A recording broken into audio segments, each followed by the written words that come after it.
away from immortality. This is a total team effort.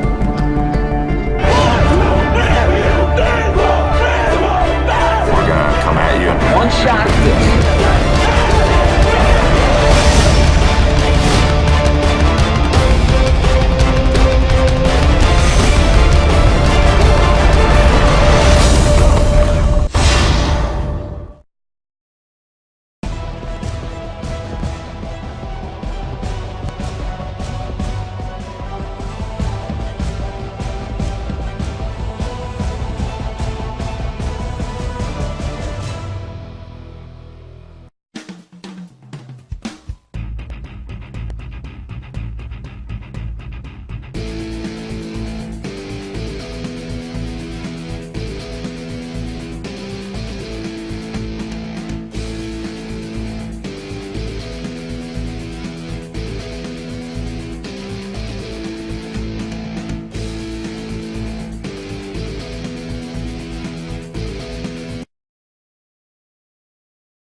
Welcome back to the Coach Marchman Show. I'm Adam Bell, along with Indians head coach, Thad Marchman. Welcome back, Coach. Glad to have you. Thanks, sir. Good to be here. We're about to do a track meet live. I appreciate you taking the time to come over here and doing the show over here right before the track meet. Sure. A little different venue. We're going to have Brantley and Brunswick in town today right here on the track, so It should be a good meet. Yeah. Last week, big week last week for the Indians. Started off freezing cold Arctic weather over there in Wilcox, 13-3. Right. It was really cold. It was the coldest night of the year for us, and normally that doesn't happen in March. But fortunately, we were able to play well that night. I mean, it was crazy cold, and today it's like 85 degrees out here. So, and it's just a few days later. But I'm hoping that cold weather's over, and I'm really hoping that we can play more like we did that night, because we hit the ball really well that night and had a pretty good game. So we need to play more like that.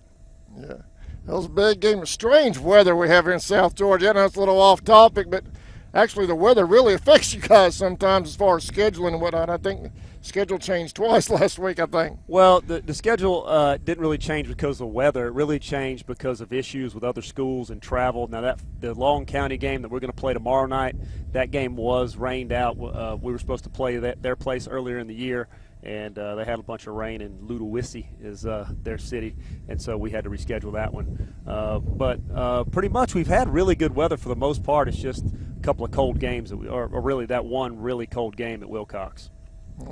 And coming back from Wilcox, we had Long County. Right. We carried that one live right here, 4-0. Good, solid performance by the Indians right here. Yeah, Long County, I thought their pitcher did a really good job against us, keeping us off balance, and we kind of stepped back into some offensive issues that we had been having, where we're just not swinging at the right pitches. But Jack Gowan got to start in that game, and he pitched excellent, did a really good job, and he was able to hold them down. Anytime you get a shutout, I mean, you're proud of the way your defense and your pitching goes in those situations. But we'd like to score a little bit more, just to give our defense and our pitchers a little bit more comfort, a bigger comfort zone, especially late in the game. But I was proud of getting that win. And you win at home, you do it for your fans, and people get to watch you play and things like that. So it was a pretty good performance by us. I know right now we're in the middle of hard-nosed region play with everybody, particularly Lanier and Clinch right now. But when you have a Long County in the middle of that region week, do you change things around to lean more towards your region, or do you treat each opponent the same? Oh, that's a really good question. I guess you have to find a way to take care of your region opponents. That doesn't mean that you can slip up and just see what happens during a region game. But Jack's been one of our best guys all year long, and we pitched him against Long County. That's just because we figured our pitching was set up for the rest of the week, and it actually worked out how we wanted it to as far as pitching for the rest of the week. So yes and no, it definitely changes a little bit, because you have to take care of your region opponents first and foremost. But when they roll the ball out there, we're going out there and trying to win, and we're trying to put the best 9 on the field to help us do that. And came back, game I wanted to do, but we had to go out of town. We had to go to South Carolina Friday. But that ATCO game right here, big region game, blackout night. I'm sure there was a great crowd here. A little chilly, a little not opposite, totally opposite of what today is. Right. Yeah. So that was the second coldest game of the year, and that was the 17th. And I was just looking down here to check my dates, and I just can't believe that it was just a few days ago, 3 or 4 days ago, and it was so cold that night. And here we are sitting out here. It's 85, 86 degrees and a beautiful day. But weather's got a way of kind of equalizing things a little bit, and Atchison came here to play, and it was a close game. We finally found a way to break through in the third inning where we put a couple of hits together, which we've been having a hard time doing recently, and the offense was able to open up just a little bit. We talk about how we'd like to score 7 runs every game, and in this particular game, we did score 7 runs, and Atchison found a way to make it interesting in the end. They scored a few there in the end.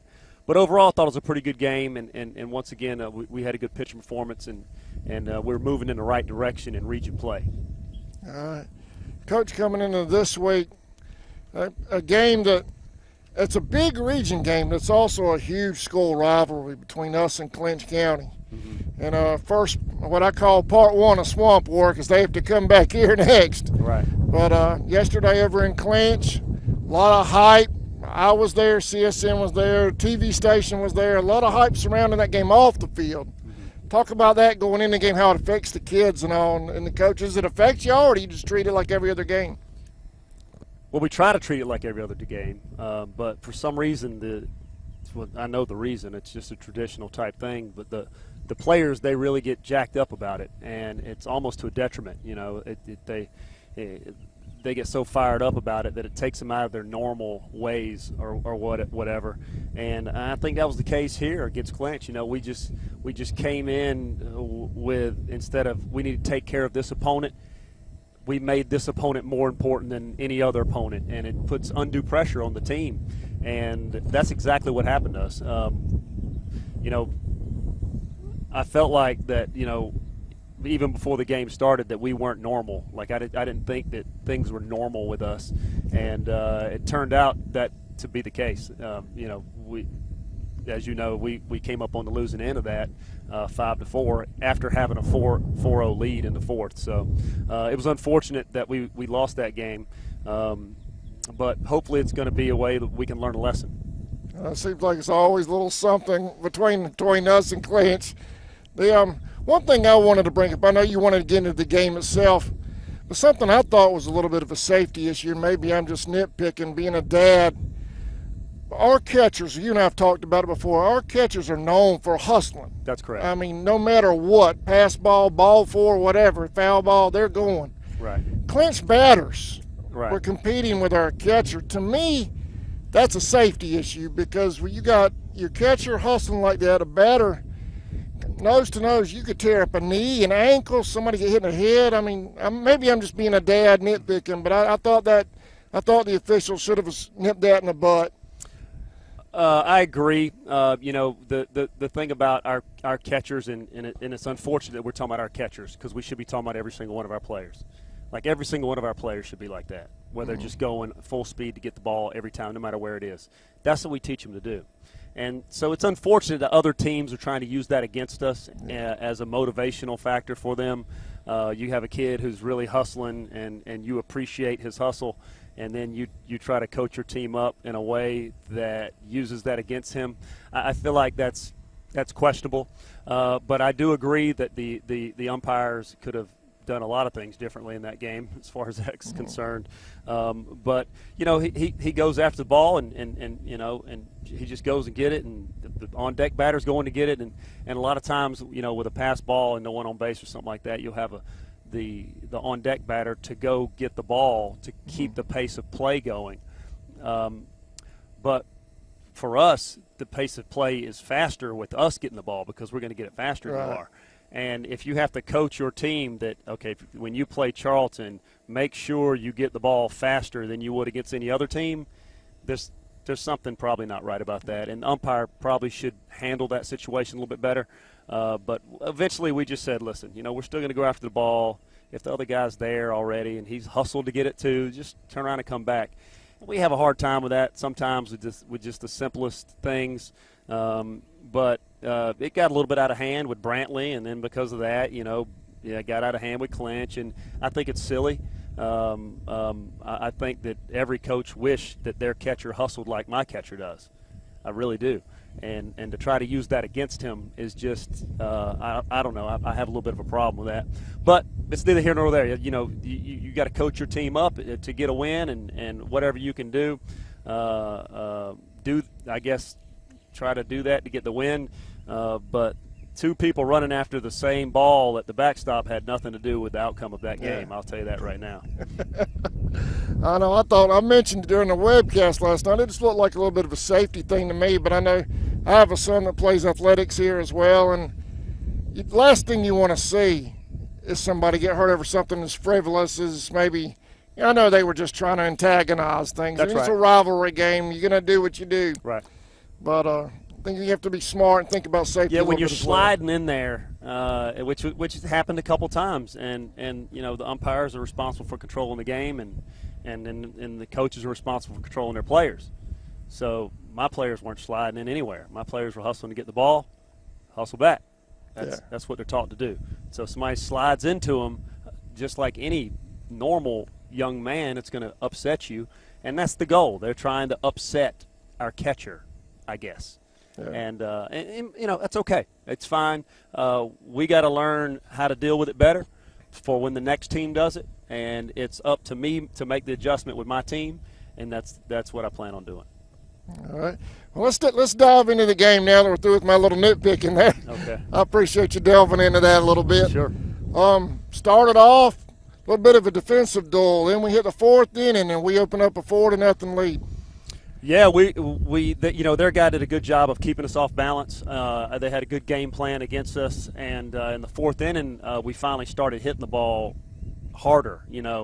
Put the ball in play with a little more force, and that caused them to make some mistakes. Then we get a couple hits, and then they make a mistake, and then we're able to score a couple runs, and then KJ gets a big hit, in the gap to left center field. He gets a double, scores a run. We go up 4-0. That's a good inning. That's the inning you're looking at. You're looking to put up a crooked number and for the next guy to pick up the next guy, and we did that well. We also executed a hit and run pretty well in that inning, so execution was important there. We also were aggressive on the base paths. Actually, Austin Knowles was at third base, coming to third base, and I held up a stop sign. I wanted him to stop, and we had talked about not running through stop signs because we had a problem with that earlier in the season. He continued to run because he had the view behind me, which I didn't have. I knew where the ball was, but I didn't know where the defender was, and the defenders vacated. There was no one to cover, there was no one to go get the ball because the catcher stayed at the plate, and so he made a good decision by scoring right there, which was very good. And I meant to talk to them about that at the end of the game, which I'll go over today. So it was a good inning, and now when you have a good inning, it's important to come in when you get back on defense and put an exclamation point on that inning by shutting them down, and that's we failed to do that. Now, clearly, you were at the game and you watched the game, and I think everybody who was at the game feels like that perhaps there were some questionable calls when it comes to balls and strikes, and there was a questionable call at the plate earlier in the game. But nevertheless, umpires don't make fielding errors. And that's what happened to us. They scored 3 runs on 2 throwing errors in that very next inning. The first guy gets on an error, and then consequently there's 2 walks on 9 pitches. And then next thing you know, we make 2 fielding errors, and boom, it's 4-3. And so we didn't put the exclamation point on that inning like we should have. Regardless of whatever officiating was going on, you have to find a way to close the door right there so you can move on and try to score some more runs. I know it, during that 4th inning, it seemed like it was, and me personally, this is from a fan. I know we're limited on what we can talk about with GHSA and officiating. Mm-hmm. But it seemed like it was a tale of 2 games in that 4th inning. With to me personally, might be not your opinion, but We were up 4-0, bottom of the fourth, and it seemed like the strike zone fluctuated. Fluctuated a little bit, I think is a good word. And it may not be your opinion. You may not share it. It's just mine. And then after they caught us, it seemed like the strike zone opened back up a little bit for Austin. Maybe that's just me being a fan. I don't know. I'm partial. You know, it's hard for me to call balls and strikes from the dugout. And, of course, you know, it's also hard for me to be unbiased as well. But I felt like that perhaps some things changed during the game. But nevertheless, even though maybe that did happen, maybe the umpire was having a hard time with the strike zone. Maybe he wasn't. Maybe our guy just wasn't throwing strikes. Even when those things do happen, it's out of our control, right? So we're going to have to find a way to be a good enough team to overcome those things. And if we don't make those two throwing errors, if we don't make those two bad throws, we do overcome it. And we get out of the inning, and we're still up 4-0 or even 4-1. Yeah. So, you know, we still had an opportunity to make the play to get out of there, and we just didn't do it. So, you know, I tip my hat to Clinch County for putting the ball in play and making us make plays, and we were unable to do it. I know even though, from a fan's perspective, the officiating, you know, it is what it is. I mean, we could argue about every game just about, but there were still some errors here and there that we probably could have made a play here that we didn't make would have changed the outcome of the game as well. Right, and that's what I just talked about. That's what I was just saying. Yeah, I'm sorry, you know. Yeah, it's okay. And that's the thing, you know. If we make a play here and there, maybe even make one better pitch. Although Austin really pitched a fantastic game, couldn't ask for him to do any better. The outcome could have been different. All right. Well, let's put Clinch behind us. We're going to take a quick break, and we'll dive in. We have Long County road trip tomorrow. That's right. And then we'll talk about Pork Chop Saturday as well when we come back. Sounds good. All right.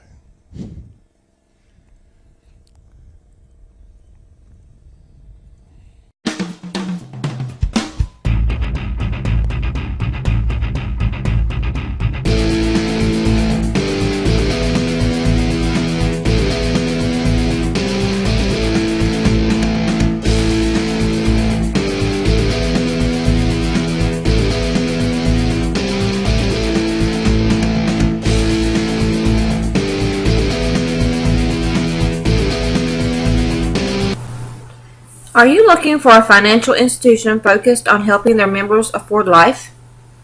Well, the staff at United First Federal Credit Union provides prompt personal service and strives to improve the financial condition of their members. Conveniently located at 3773 2nd Street South in Folkestone. We offer checking and savings accounts, low interest rate loans, mobile banking, and much more. Stop in and visit the folks at United First, member of NCUA and equal housing lender. T&T Building Supply is located about a half-mile past US 1 and the 301 split, north of Folkestone, right next to Taylor Timber Company. They have everything you need for your home improvement projects, with a wide selection of lumber, hardware, millwork, plumbing, and electrical supplies, concrete and masonry, power and hand tools, nails, and roofing supplies. They also have a large selection of mobile home hardware. T&T Building Supply is a proud sponsor of Charlton Sportsnet.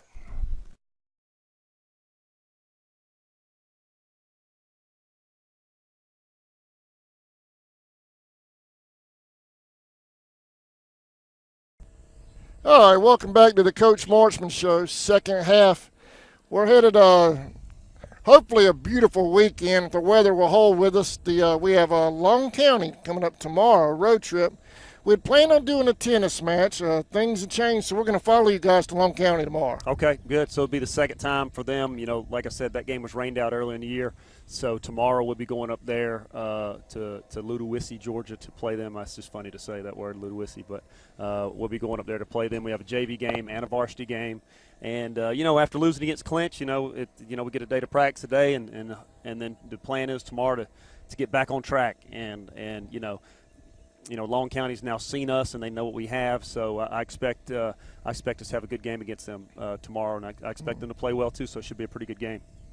Now we kind of got into this in the first segment a little bit, But this time playing Long County, we don't have a region game following up. You've got Bradwell and Hilliard. Does that alter? You just kind of look at some different people, or you still have to worry about the rankings and the record too, Doug? Well, for sure. Yeah. And tomorrow, it just so happens that it's Jack's turn. It's Jack Gowan's turn to pitch tomorrow, so he will pitch against Long County tomorrow. So it's just his turn up, and then come Saturday we have a doubleheader. So then we'll have to readjust our pitching for Saturday and Sunday. For Saturday, because we have a doubleheader on that day.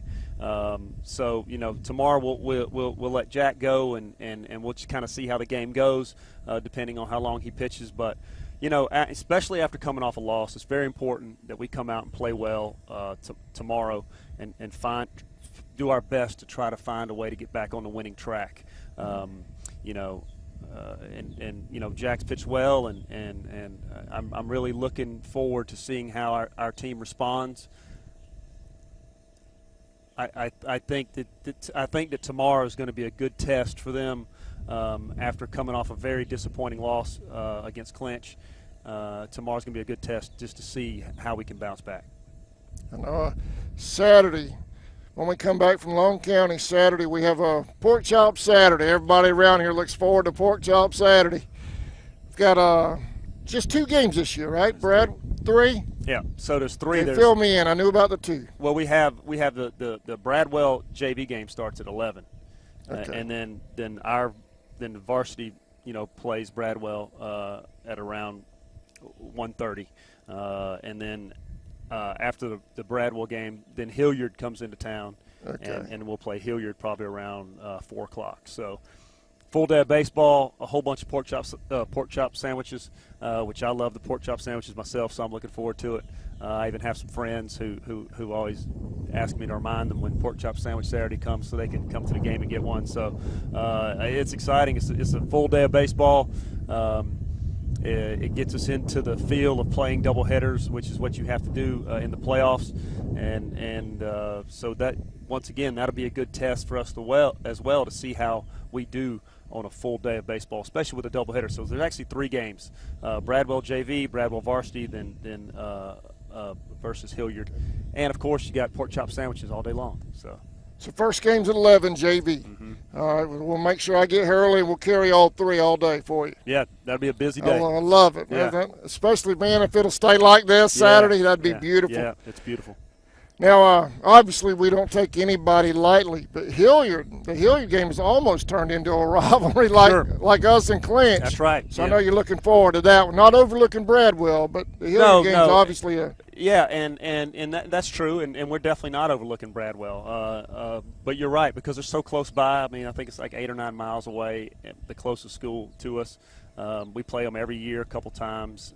It has turned into a little bit of a rivalry game. So we're looking for them to come in and play a good game. And I know the coaches over there too, and they're good friends of mine. So it's going to be a fun Saturday, and I'm looking forward to it. But we got to take care of Long County tomorrow first, and also Friday. Friday's normally a region game, but Friday we're having movie night on the Diamond out here on Friday. And that's we're playing the movie Trolls. So we'll have the screen set up in center field, and everybody come out and bring a blanket or bring their chair or whatever they want to bring, and get some popcorn from the concession stand and watch a movie with your family. It's going to be free for elementary school kids and $5 for adults. So it's going to be it's good for our team. It's going to be a lot of fun. Be good for our team. They'll all be out there, and our parents and stuff like that. So it should be a good day for it. Good day for it Friday night. Big weekend for Indians baseball. Next 3 days, 4 days. That's right. Busy, very busy.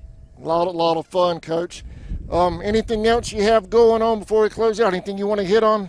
No, that's it. Just want to. I appreciate the people who are a part of the fundraisers that we do, like the Blackout Night. A lot of people bought T-shirts for that, and we really appreciate that. And it was cool to have people in Black Indians gear in the field, and the kids really enjoy it too. So I think that's important. And we'd love to see everybody come out here on Friday night for movie night on the Diamond to support us. It's a fundraiser for us, but get to watch the movie Trolls. I guess that's a animated movie that's recently. I don't know, but it should be a fun time. So I'm looking forward to it. Hey, you may have said it, but I'm deaf. What's playing Friday night? Trolls. Oh, okay. Trolls, yeah. It's an animated type movie, so the kids should enjoy it anyway. Trolls is the name of the movie. Yeah. Come out, bring a blanket. Concession stand will be open. Just have a nice Friday night in the ballpark. That's right. Yeah, should be a fun time. All right, Coach. Thanks again as always. I appreciate it. Yes, sir. We will see y'all tomorrow live from Long County, JV and varsity. Yes. 4 o'clock. Yep. We'll see y'all at 4 o'clock tomorrow afternoon live from Long County. Thank you for watching the Coach Marchman Show. Have a great evening, everybody. All right.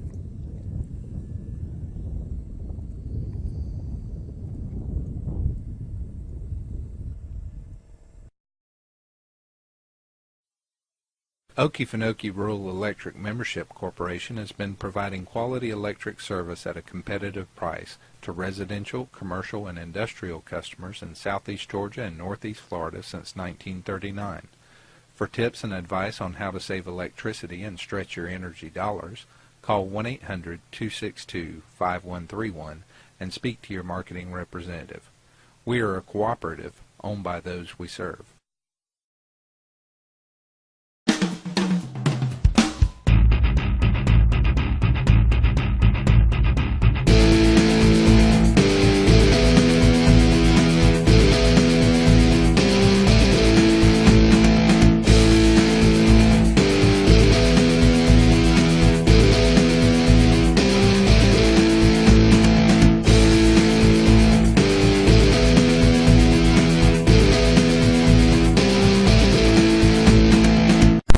Head-On Collision is a family-owned and operated business located in Folkestone, Georgia, across from Gibson McDonald.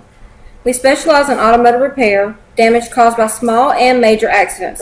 We restore old vehicles and bring them back to their original glory. We also spray Speedliner bedliners, the world's toughest spray and bedliner.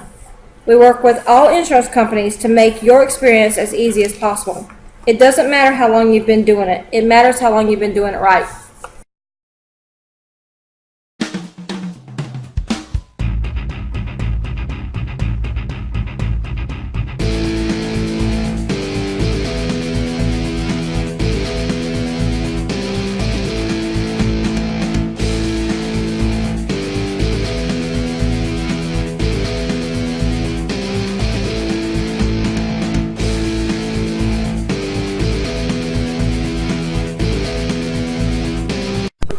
Charlton Tire Service and Repair, located at 3399 2nd Street, Folkestone, Georgia, has everything you need for service and repair of your vehicle. Go see them today. For information, call 912-496-7329. Charlton Tire Service and Repair, a proud sponsor of Charlton Sportsnet.